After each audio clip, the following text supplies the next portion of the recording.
If you haven't heard about Anchor, it's the easiest way to make a podcast. Let me explain. It's free. There are creation tools that allow you to record and edit your podcast right from your phone or computer. Anchor will distribute your podcast for you so it can be heard on Spotify, Apple Podcasts, and many more. You can make money from your podcast with no minimum listenership. It's everything you need to make a podcast in one place. Download the free Anchor app or go to anchor.fm to get started.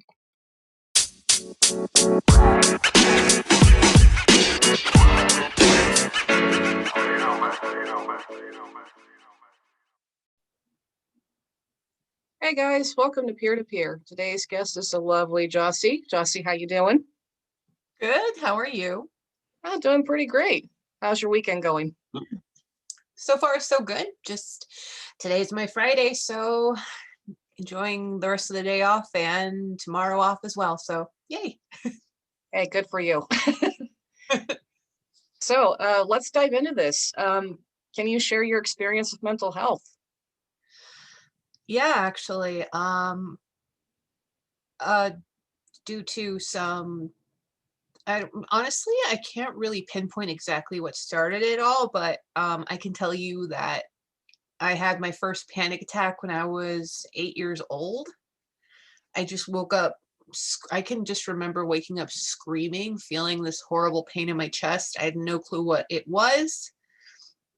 And my mom would just pick me up and take me out to the living room couch and kind of lay with me until it passed. But I remember just crying. The pain was just so intense. And, for a little girl, it's pretty scary. And it happened more and more frequently.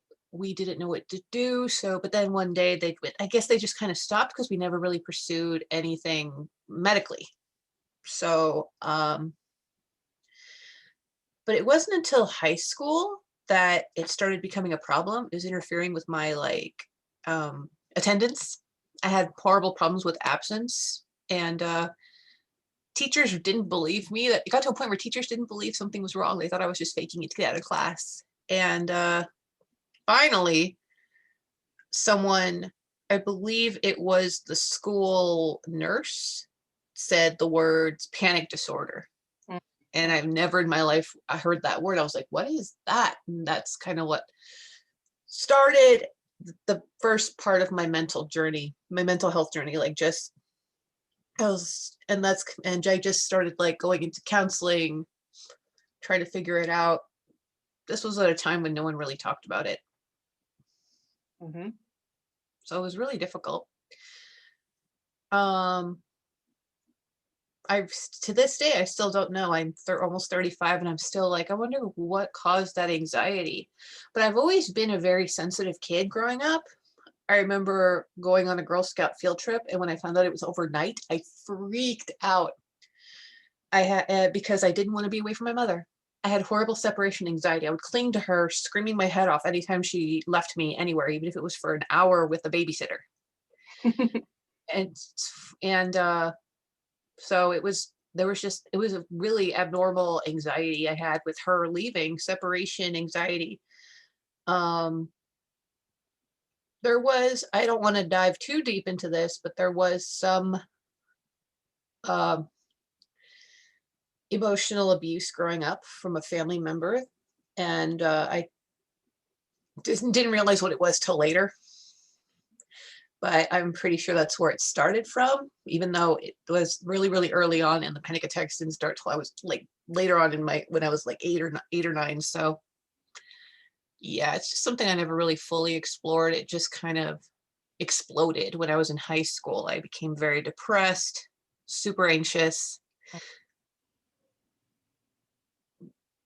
Yeah. Yeah.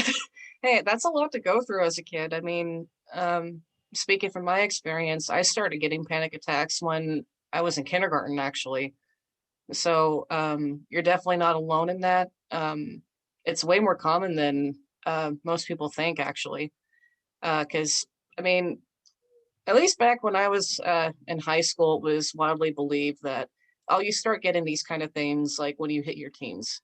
And nowadays, it's like we know better. And it's like, no, a lot of this stuff, it stems from childhood. So going back to your childhood and you growing up, what kind of adversity did you face having these panic attacks and having this anxiety? Like, how did that contribute to um, your school life and your family life? Um, I'm so sorry, total brain fog moment. Can you repeat that question? Hey, it's all good. It's all good. Don't sweat it. um, I was asking, what kind of adversity did you face because of that growing up? I was painfully shy. It didn't help. I was not very liked in school, especially middle school. Being an overweight Hispanic girl, I was targeted quite a bit, especially by the older boys. I was also very innocent, so that didn't help me at all. Um, so there was a lot of like people just not understanding that I needed like I used to get horrible stomach aches from the stress of discovered early on I was a special ed student.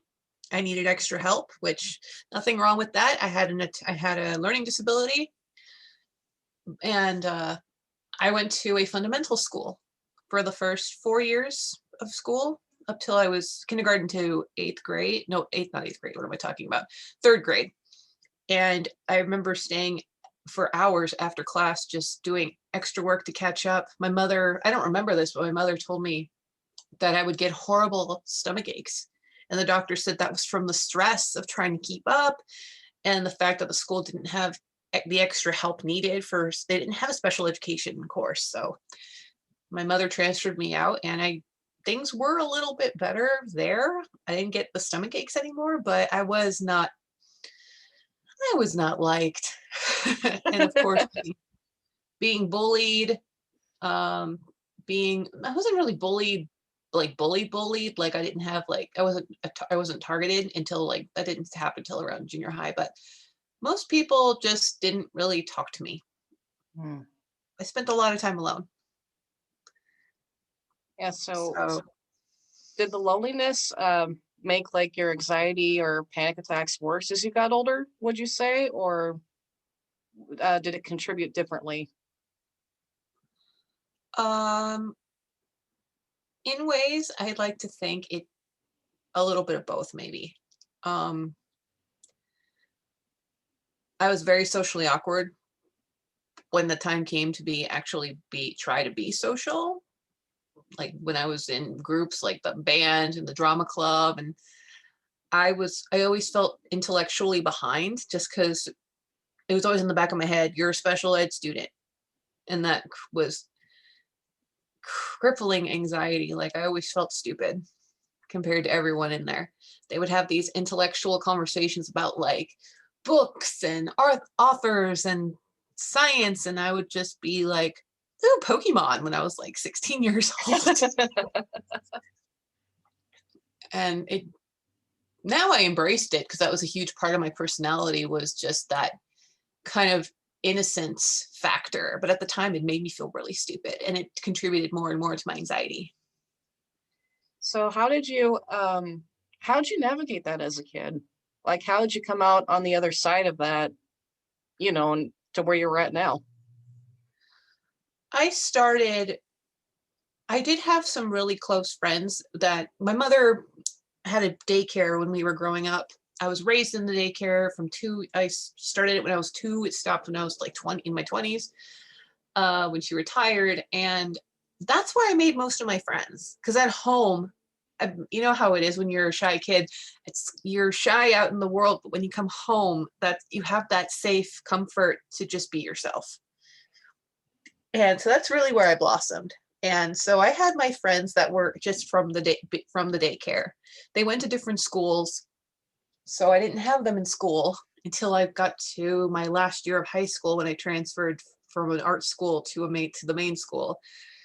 But I had them, and that was great. I'm still really good friends with some of them. One of them I was even in her wedding. Oopsie.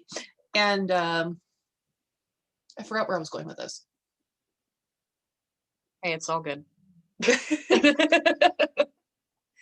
But just figuring out where I belonged was kind of what did it for me.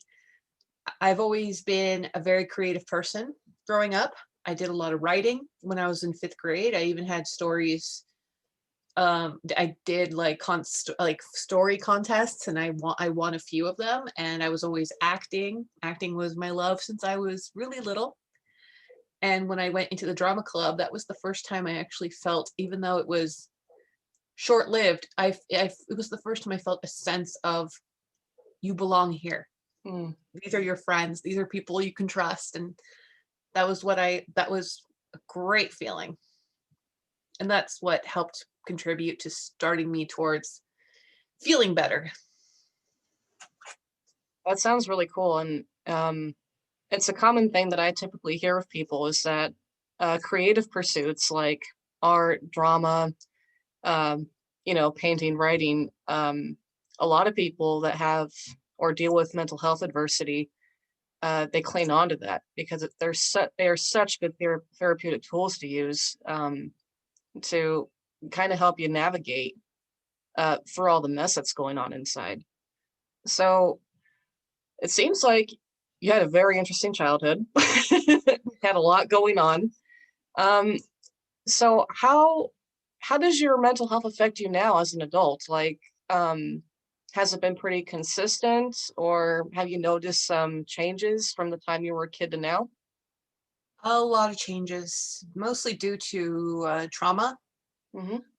And like the my anxiety just kind of got out of control when I got into my 20s. Like, it was like a snowball effect. Just, I was always on edge. A bad thought would enter my head and my brain would just snowball with it. You're ugly, you're stupid, you suck, you're not good enough. And it would just keep rolling, rolling, rolling, rolling, rolling until I had a breakdown. And I remember going, I saw a therapist. I started seeing a therapist when I turned 26, 27. That was pretty much when it took a huge nosedive. I was in a serious relationship, Hmm. and it was the I it was my first boyfriend, like, ever. I did have one in high school, but I don't really count it because we were just, kids.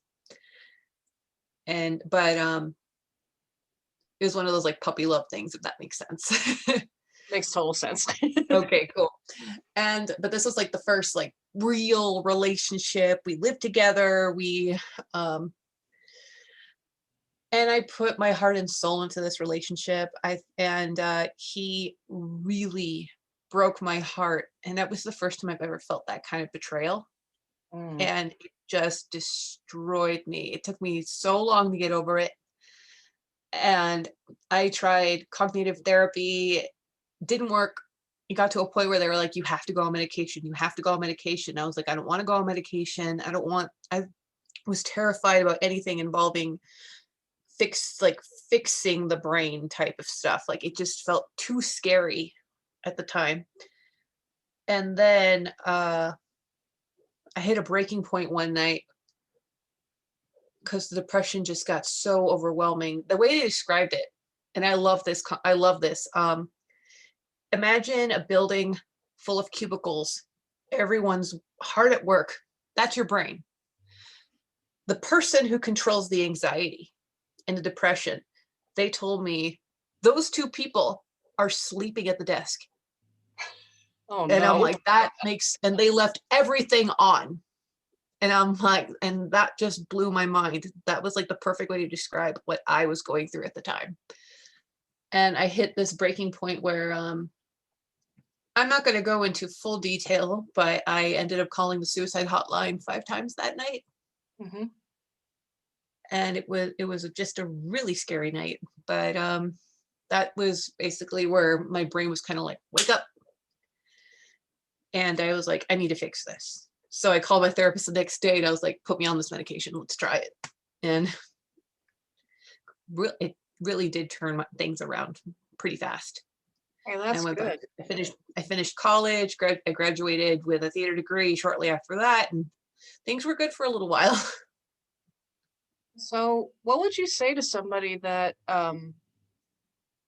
because you brought up the fact that you're very against, having medication. What would you say to somebody that's in the same, that's like more or less in the same shoes as you? Like they're at that point where they need to try something different and they're terrified. I always say there are two types of suffering, and you basically have to choose which suffering would you rather go through. Would you rather continue down this path of not getting better, trying all these different things, and not having any progress, and you're back in that same suicidal hole a month later? Or would you rather try going through medication? Yeah, it's going to suck at first because you have to get used to it. I got really, really lucky. And the first medication I tried worked. I was sick for a little while for my body adjusting to it, but I never needed to like, oh, Wellbutrin didn't work. Let's try Lamictal or let's try Prozac. And I never went through that. Thank God. That probably would have made it a little worse. But I would probably, and even now thinking about it, even if that didn't happen, I'd probably still rather go through that little bit of suffering, because at least with that, you go through a little bit of suffering, there's a light at the end of the tunnel, because you are eventually going to feel better. And that's what got me to just change the whole perspective. Yeah, it's amazing that you have that kind of point of view with it. And also, too, you're very lucky because I know for myself, I was definitely one of those people where I tried out multiple different types of like antidepressants for my PTSD and nothing really worked. Also, too, this is for viewers out there. If you can, ask your doctor for a genetic test. They have this thing now where they just take a swab of your spit and then they send it off to a lab, and then the results can come back showing you what kind of antidepressants and behavioral medications will work the best with your body. And that's something that definitely helped me out eventually and kind of cope with the whole like taking pills is okay because um, I was very much like you, Jossie, where I was under the mindset of I really don't want to take anything that's going to alter my brain or my mind. And after having these really bad negative experiences, I know for myself I didn't want to go through it anymore until I took this thing. Um, yeah, so just throwing a little tangent out there for everybody. If you can, get a genetic test, figure out what your body is compatible with. And then going back to my lovely guest, because I feel like I'm taking up too much time from her. Oh no, um, you're beautiful. oh, thanks, son. um, let's see. Another question I had for you because I'm very much interested in how like you navigated through so much crap in your adulthood, especially with that serious relationship. And you don't have to go into detail if you don't want to or anything like that. But um, what were there any techniques or any therapeutical techniques that you learned that helped you go through a big breakup like that? Because it sounded very devastating at the time for you. I I don't mean to sound preachy, but I am a believer in God, Hmm. and I always like to believe things happen for a reason, good or bad, and there's always something to learn from it. And so once I started looking at the good, at I started appreciating the good that came out of it. Like, I got to experience what it really takes to be in a relationship. I got to experience what I don't want. So now I can actually be a little bit more picky with the next one and really work towards what I want, what I don't want in terms of a relationship. And it just really opened my eyes to a lot of new things that I didn't, a totally new perspective I didn't have before. What kind of new So, things? just with dating, with before, there was always this stigma with if you like, God, I remember in high school, it was worse in high school. It stops when you get older a little bit, but I remember meeting new people, and the first things out of their mouths were like, "Oh, so what's the furthest you've ever gone with a guy?" And I'm like, Oh my God. why does that matter? Why does it matter how many guys you've been with, or how many girls, or how many kisses, how many kisses you've had, or anything? Why does that all matter? And it's just some people, I was a late bloomer, and that also played a lot into my self-esteem, into like self-esteem issues, because everyone always treated me like a freak, because everyone like peaked at like junior high and high school, and if you didn't, you were considered a loser. I'm like, and it made me stop caring about that, because I'm like, and it made me just happier in a sense, because I'm like, you know what, I'm happier focusing more on me and what I want and what I want to do in life, not just relationships. That'll come when it comes, but I'm not going to plan my life around it. And that was when I developed that sense of just going to do my thing, not plan my life around marriage or babies or anything. And it just made me a lot happier. Yeah, that's something I wish that more people were get my words mixed up. I wish it was something that people were more aware of, that like you don't have to go through, like the traditional method of being an adult, you know. It's like your life is your life and you can go whatever direction you want. So I take it you get a lot of freedom for that. So how do you use that to navigate your mental health now? Like, especially like when you get moments of maybe where it flares up and it gets bad again. I think the best way for me to talk about this is to talk about something you know about, but not, I've never spoken about this anywhere else in any kind of like publicly, basically, to no one. Well, it's up to But you if you want to share yeah, it or not. You don't have to. No pressure. I really want to though, because this is where I hit another breaking point. But last year, my depression came back tenfold. I was diagnosed with PTSD from watching my mother, thinking my mother was going to die, the fear of losing her, from the whole COVID crap we went through. And I've never gone to this space in my life. I've never felt this dark, but it literally felt like I was gone. I was just a walking shell. Mm. And I decided one day that I just didn't want to live anymore. I wanted to, but it was such a big fight, mental fight. I was like, you know what? I'm just going to see what happens. And luckily it was a fail. And then it happened again 2 months later. Luckily I was smart enough I have a great group of friends who were on the phone, who were like on private messaging, and they were just like, you need to go to the hospital now. You need to go now. You need to go now. They just wouldn't stop. And then I'm like, fine, I'll go. And I ended up in a 5150 hold. That changes your perspective completely. Yeah, I no had, kidding. I was in there with, they took my phone, they took everything, and I was able to just sit in there and just be with my mind. And I was able to just look around and really see things for what they really were, instead of what everything internally I was feeling, being in my own little bubble. And I remember there were people in there who I looked at, and I remember thinking, wow, they have it so much worse than I do. There were people in there who had no one, no one. And that broke my heart. I'm like, you have a mother who's at home calling you every day to make sure you're okay, who's not judging you. No one's judging you for this. And you're just, and I got so much love when I came out a couple days later. And I'm like, and it really broke my heart, thinking there are people in there who are never going to have this moment I have right now.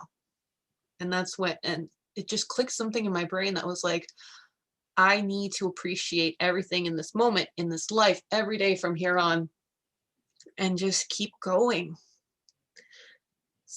I just found something to fight for, basically.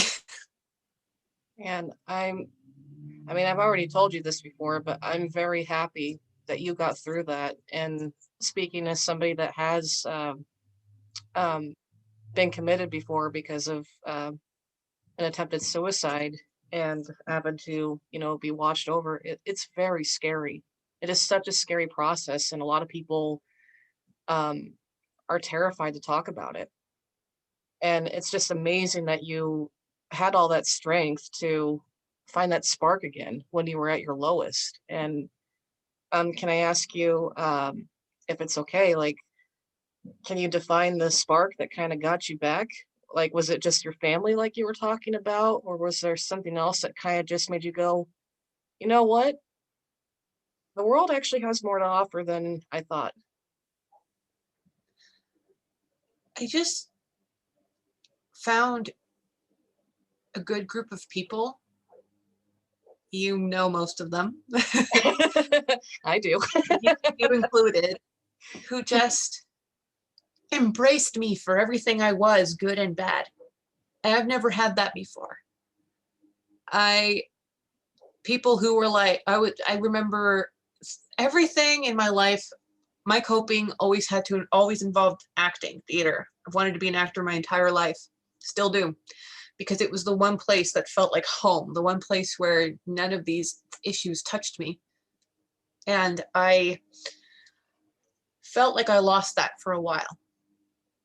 I lost me, and I started feeling it coming back. The artist in me was coming back because thanks to just being in that creative environment with all you guys talking about writing, acting, art, everything, it just brought it back. So like I couldn't, it was like I was dead for years and I came back alive. Mm. And I suddenly have this drive to do all these things. Like I started a Twitch channel. I never in my life would have done that like 10 years ago. It would have been the last thing on my mind because I would have been like, who the hell would want to watch me? Because that's how little I thought of myself. And I look in the mirror and I see a beautiful young woman who has a lot to offer, and I just cannot stop seeing the good in myself, in my heart, in my soul. And it's just been a huge eye opener for me. And I've never felt this way about myself in my life. So Yeah, and that can be the toughest thing, right? Trying to learn to love yourself. I know a lot of people struggle with that.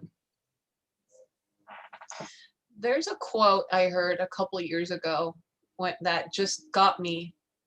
It was, feel the fear and do it anyway. Mm. I had to realize that the fear is very real, and getting rid of the anxiety doesn't mean like I didn't like mean doesn't mean getting rid of the anxiety. It just means learning to cope with it, feel it, keep going.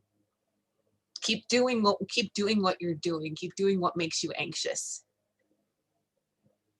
And that stuck with me to this day. I quote that thing everywhere. It's on my Twitter bio, it's on my Instagram bio, it's on my Facebook page. Like that quote just got me so hard. Like Oh, it's powerful. It's thought provoking. Oh man. Well, again, I'm really happy that you're here, and I'm really happy that, you got that spark back. Do you mind if I ask you a bit about your experience with COVID? not at all. 'Cause, I oh yeah, go for it. sorry, did you want to ask me something specific or Oh, I was just gonna say that, I mean, you know my story. You know that I had COVID back in January, and it completely fucked my mental health. And I went onto Reddit because there was just some stuff for me that was just not clicking, not acting normal. And I found out that COVID has done a number on people's mental health, not just with like the shutdowns and everything, but when you get it, this thing changes your body chemistry. And I just want to know, like, did you feel an impact on your mental health when you had COVID? oh god, yes. I think that was what pushed me to my attempted suicide last November. But At first I didn't think anything of it because I have a lot of issues that medically that have caused chemical depression. Like I have no thyroid. I I have a vitamin D deficiency, so and I have a calcium deficiency. So I'm like, okay, this is probably just a fluke right now, and I need to fix it because your body chemistry changes as you get older, and the same medications don't work, or same coping mechanisms start to diminish and not work as well. So that's kind of what I summed it up to. But then I got after recovering from COVID, combined with because that was honestly one of the scariest times of my life, Mm, more so for my family. And also, we didn't know that much about COVID. We were like part of the first wave. So we thought, I had no clue. Am I going to die tomorrow? Is this going to kill me? I was reading stories on Twitter about, oh, my mom's feeling so much better. She might, she's just doing so much better. And I'm so happy. The next day they're dead. And that freaked me out so bad. Like, I remember texting my mother, like, I'm really scared. I don't want you guys to die. And she's like, we're not gonna die. And then I get woken up at midnight, and my dad's like, your mom can't breathe. We have to take her to the hospital. And I was so I don't know how I did it, but I managed to get to the hospital and drop her off. And the second I saw them take her away in the wheelchair, I just broke down crying so hard in the parking lot. And I was just screaming, God, don't take her. Just don't take her from me, please. Every day was just the most stressful days. Every single day was so hard to get through because I just kept thinking, what if she doesn't come out of that hospital? And watching my dad go through this, my dad's such a strong man, seeing him so weak in bed, I had to beg him to eat. And my doctor said from the stress and the intense fear of all that, I developed PTSD. mm, It's what's the word? It's mild, thank God, but it still sucks. I started having a reoccurring nightmare that my mom was dead, but I would wake up and they just told me she was dead. But in my head, I'm like, no, she's around here somewhere. I just have to find her. And I'm frantically looking everywhere for her. And then I wake up. Or I'd have I'd have weird flashbacks. I can't even explain it. It was like my body was going through the trauma again. The mhm, fear was very, very real, but consciously I knew it wasn't. I was in my room. I knew I was safe, but my body didn't. And it was just a weird, conflicting thing. And then I would have the worst panic attack of my life. I would call friends and I could barely breathe, but they would just sit on the phone with me. And so it was really difficult. And my therapist even told me, like, I've been reading a lot about COVID affecting the brain in that sense with mental health and things like that. And I thought, okay, let's try to get through this. But I just felt myself sinking more and more and more and more. And it got to a point where I literally didn't feel like myself anymore. And mm. that was so scary. Every day, it was a panic attack every single day. I was constantly on edge, just intense fear every single day. Like, whew, it was tough. Yeah. Are you feeling okay? Yeah, I feel good. All right, just making sure, hon. Because I mean, I know you've been through a lot, and I mean, I know we only have like an hour or so to talk, but man, just knowing the things that you've gone through and to be part of the first wave, I mean, I can't imagine. I mean, I remember being scared out of my mind about that, especially when I was a teacher at the time before the pandemic hit. It's I can't imagine the terror that you must have felt with everything going on. And I want to commend you for uh, just being very strong and being able to persevere for all that, especially when there's a lot of things that are unknown about this virus. I mean, kind of like recently, like I said, I discovered that it does a lot to your mental health. I found out too for myself recently that uh, it somehow made my body deplete through vitamin D and other stuff. And I mean, there's brain glitches, all sorts of things that people don't take into account. And Also too, I think it's extremely validating to hear too about your PTSD because there's a misconception out there that you only get PTSD if you were like serving in the army or what have you. But we both know for a fact that that's not the case. You know, you can get it from all sorts of different types of trauma. So, what would you say to somebody that um, you know that may feel like that they have PTSD? Like, what would you say to somebody that is trying to seek answers for that sort of thing? Reach out. Whoever is in your life you're close to, of a parent, a sibling, your significant other, um, your your best friend, anyone. Just reach out. Don't be afraid to reach out. Don't be afraid to, don't ever feel like, oh, well, I don't want to drive anyone crazy or they're gonna, or anything like that. Just reach out. And if you don't have anyone you can reach out to, if you really feel like you can't take that step, the suicide hotline.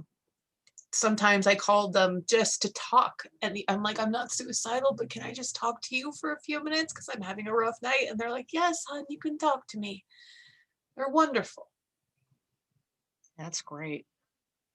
Well, to get more on a, I hope, a happier note, I was gonna ask you too about like having anxiety, having PTSD. Um, it may be kind of an awkward question, but this is how I sometimes try to look at my own mental health, is to try to find some fun in it, just with like a behavior or something like that, or like how I like to poke fun at my PTSD. Sometimes when I get triggered, I'm like, oh, I'm hypervigilant. That means I'm going to see the details in like every little thing. And I'm going to hyper focus. do you ever get do you ever get playful with it? Playful with your mental health? Sometimes humor is honestly one of my coping mechanisms for anything. I mean, when my cat died 5 years ago, she was killed by a coyote. And I remember the way I got over, one of the ways I got over it was because she had such a bossy little personality. She was such a brat. I thought, because coyote, I read, I found myself reading about the way coyotes kill. I don't know why. It just was something I was obsessed with. I just became obsessed with, like, what did she go through in her last moments? And then I read that they kill very quickly. And then I thought, oh my God, she was probably, and then me and my sister joke like, oh, she was probably just walking along the garden like, oh, I'm gonna, I'm just gonna chill in the sun. And all of a sudden everything goes black. And then she's seeing the Rainbow Bridge and she's like, oh, fuck.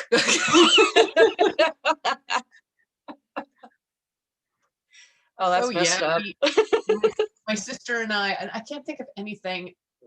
She's honestly, my sister's been one of the people that we can joke about this to death and it doesn't feel, and we joke about the mental health hospital all the time. She was like, she's like, oh my gosh, you're like that guy one flew over the cuckoo's nest or things like that. So I'm like, yeah.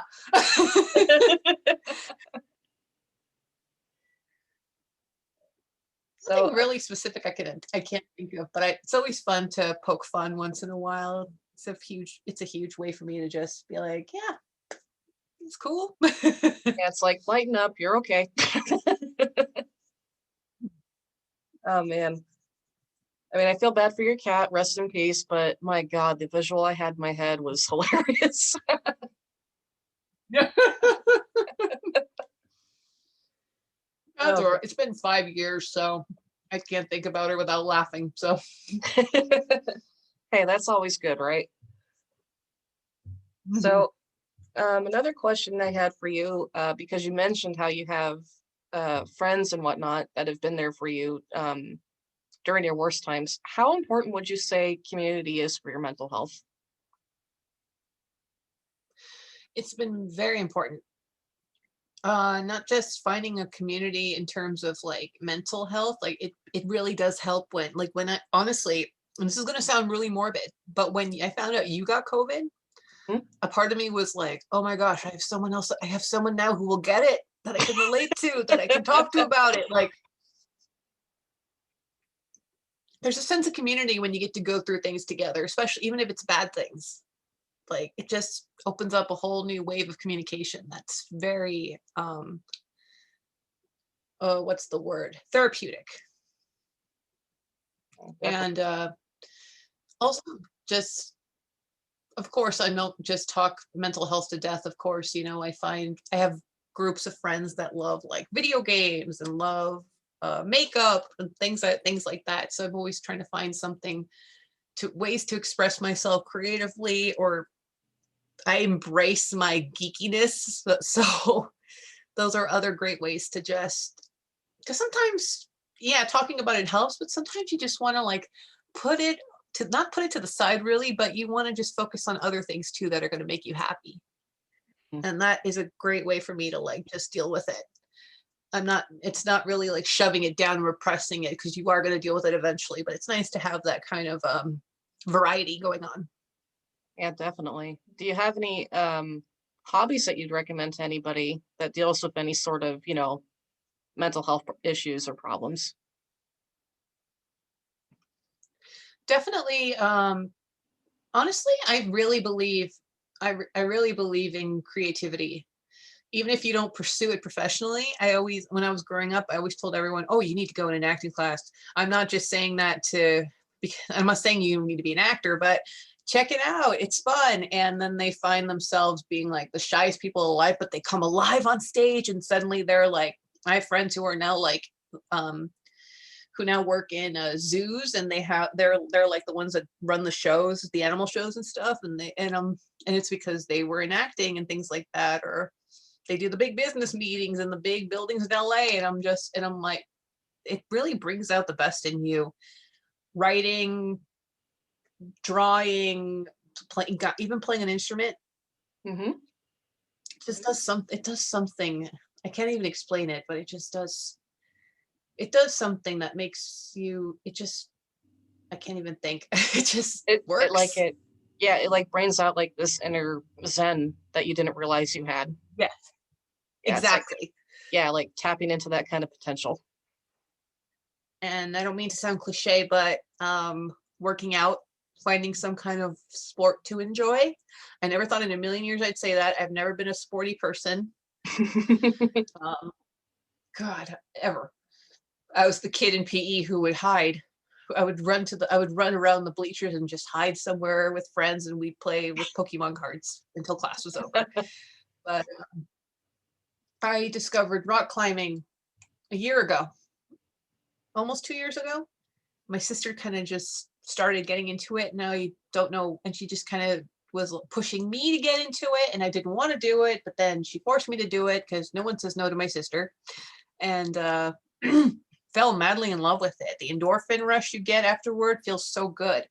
So if you can find something physical, you don't have to excel at it, but if you can just find something physical that you enjoy, dance, yoga, something, you feel so good afterward, and you're also working out is also great for the brain mentally, Hmm. and hey, you also are being healthier, so physically too, so it's a win-win. Yeah, two in one deal, right? Oh man, let's see. I apologize because I'm kind of having like a brain fog moment. Worries. I feel your pain. Yep, you can relate to me on that. um, let's see. As we discussed COVID, we discussed kind of like the stuff that you face with that. Is there something that you're currently struggling with that's new? Anything different, or is it just kind of like the same old that you've had since you were a kid? Pretty much been the same old thing. um Lately it's about a lot of imposter syndrome, Mm, whether or not I'm good enough for something. Right now one of my biggest struggles is being almost 35, and I'm still like wanting to pursue this acting career. Part of me feels psychotic for even thinking about it, because it's what I know, it's what I've done all my whole life, but I'm like, dude, I'm almost 35. Am I nuts? And that's just been a constant struggle for the last couple months. But I work very hard to just because my brain will just kind of go into a snowball of what ifs. What if it doesn't work out? What if I suck? What if I never make it? What if, and with everything that I think about doing, that's always what hinders me. And then, but I'm working on it. My therapist and I are trying this technique where it's like, change the what ifs. What if it does work? What if you do succeed? And I'm like, and that kind of just blew my mind. So That's a it's a hell of a way to process. look Mhm. at it. Yeah, she just said turn it around. So that's what we've been working on lately. And it's not just about acting, but just like in life, like, am I ever going to have my own, am I ever going to be in a position where I can live on my own, have my own place and not worry about roommates or anything like that? Or am I ever going to be happy? Or is this feeling going to last? Because this is probably the most relaxed and peaceful I've been. Hmm. Yes, there's shit going on, but I'm not letting it get to me. And then I think about where I was last year with the suicide attempt, the dark depression, the mental hospital, and I keep thinking, am I going to go back to that one day? Mm. But and my brain just kind of goes crazy, but we're working on just trying to slow that down and live in the now. That's what my therapist keeps saying. Live in the now, just enjoy today, enjoy this moment. You don't need to worry about what's going to happen next week. I'm always 50,000 steps ahead mentally. Like, Girl, same. so I need someone to just be like, hey, and just pull me back. Yeah, that's very relatable too. And that was something that my therapist struggled with me because also too having been recently diagnosed with ADHD, I'm always thinking about the future. I'm always thinking like 50,000 steps ahead, like what you were talking about. And man, that can really do a number on you. So it's really great to have somebody there to just go, whoa, okay. It's great that you have all these ideas. It's great that you're thinking about all this stuff, unlike most people, but you're doing way too much of it. um, so what's something that besides your therapist helping you out, what's something that kind of makes you stop and go, okay, I'm here right now. This is the present and I can live with this. I try to do grounding techniques. One of my favorite grounding techniques has to be like the five senses one, where it's like 5 things you can see, 4 things you can smell, 3 things you can feel. And I feel like that just really centers me. It pulls me back Mm. from the 50,000 steps I'm ahead and plants me right here, right in this moment. And I'm just like, okay, I'm here, I'm hanging out. It's a wonderful Saturday night, and I'm just going to enjoy it. And it just shuts off all that extra thinking. Yeah, that's a perfect technique. Actually, I'm really happy that you brought that one up because I think it's becoming more common knowledge, but I don't think a lot of people know about it though. So again, thank you for bringing that up. Um, so I guess this leaves me with this question. What would you say right now to somebody that say if there was somebody out there in the world just like you going through all the same stuff you mentioned today? What would you tell them? How would you help them, as my grandma would say, get to the good again? You just got to keep fighting. It may not feel like it now, but you will find that light in at the end of the tunnel. You will find light in the darkness. I can remember having a moment last year, laying in my bed, just staring at the ceiling, crying my eyes out, thinking things are never going to get better. I am never going to feel happy again. It feels impossible. And look where I am now. It it doesn't last forever. And that's good. That is amazing. Oh man, again, brain fog, but also too I'm in awe because I'm just like, oh my gosh, she's been through so much crap, but look at her go. So real quick too, tell me a little bit about, because you mentioned that you do acting and you were mentioning, oh, I'm 35 and I sometimes wonder if it's okay to keep on pursuing this this passion of mine. How do you keep going? Because I'm kind of feeling that way too, even though I'm 28 going on 29 this year. I've been feeling that way a lot about writing. So how do you keep on just trekking with that? Um, I try to just keep thinking about the outcome. And I'm the type of person that enjoys the ride. I enjoy the struggle. I actually have a fun story. When I first started college, we toured the theater department and we toured the makeup room. And the makeup room had, if you were in a show, the cast would sign the wall. They'd have a piece of the wall saved for you to just, the whole cast would sign it and they'd have the name of the show. And I'm like, I want to be on that wall so bad, so bad. And I auditioned like crazy in college and I didn't get anything. But I continued with the classes. I continued auditioning, even though I was not I was not booking anything. And making friends and doing fun side projects. And it was a blast. And my fourth year, it was called, I'll never forget, they were called the Student One Acts, which were student directed, student written plays. And it was a combination of the playwright students and the directing students and the acting students. They would audition the acting students into their shows. I always got callbacks, but I never really got to the ending. I never got cast. And then the year I decided, you know what? Fuck it. I'm not going to do it. I'm done. I'm done trying. And I walked past the table. They were setting it up and they're like, oh, Yossi, you should come audition. We have some good shows. Oh my God. This is going to be hilariously ironic, but the show I auditioned for was called 5150. Oh boy. And I had to read a monologue about a girl who was talking about the time she tried to kill herself.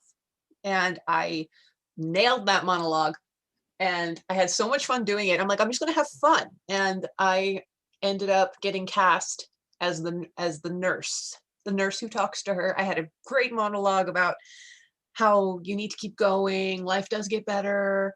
And it was the one. And then I remember the night I signed my name on the wall and I was so proud. It was about 4 years later that it happened, but it happened. And I'm like, I wonder if this is what the journey's going to be like. I'm going to probably suffer a lot with the rejection and all the things that come with being in that kind of business. But if I can get to this moment, the way I feel now, writing my name on this wall, whatever it is, doesn't have to be like a 5-picture deal at Paramount, Oscar winning stuff. If I can get to a place where I feel like this, where I feel like I've made it, then I'm gold. And I enjoyed every step of the way.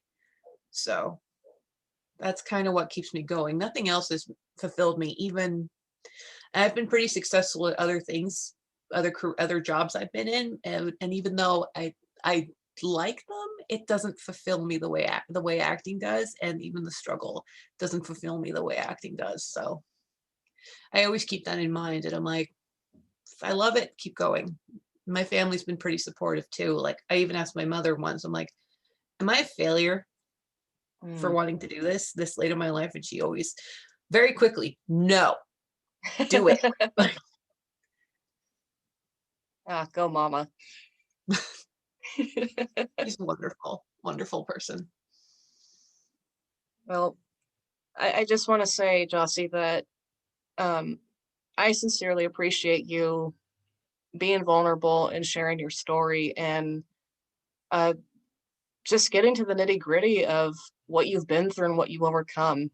And it's been an honor to interview you right now. And I really hope that, you continue on with your successes and that, you keep on finding that good and you keep on finding that spark that keeps you going. And again, this is like one of my favorite podcasts I've done already, even though I've only done 2 episodes. So thank you for being on here today. Thank you for having me. This was fun. Yeah, and totally, I would love to do this again at some point. Like, Yeah. find some way to get like people that have been on before to come back. Definitely. Again, though, I'm thinking like 50,000 steps ahead, and I got to quit doing that. Yep. I'll grab you and pull you back. Yep, thank you for that. All right, guys. So that was lovely, Jossie. I'm going to be having her Twitter profile link in the description box if you want to check out her work and see what she's done. Also, too, guys, it'd be awesome if you consider supporting me and supporting this podcast. I want to interview all sorts of people from all walks of life. It doesn't matter if you're rich or poor, whatever you are. I want to hear your mental health story. I want to hear how you keep on pressing on, even with all the adversity that you might face due to mental health stigmas and whatnot. Again, wonderful, Jossie. Thank you for being here, and we'll see you next time.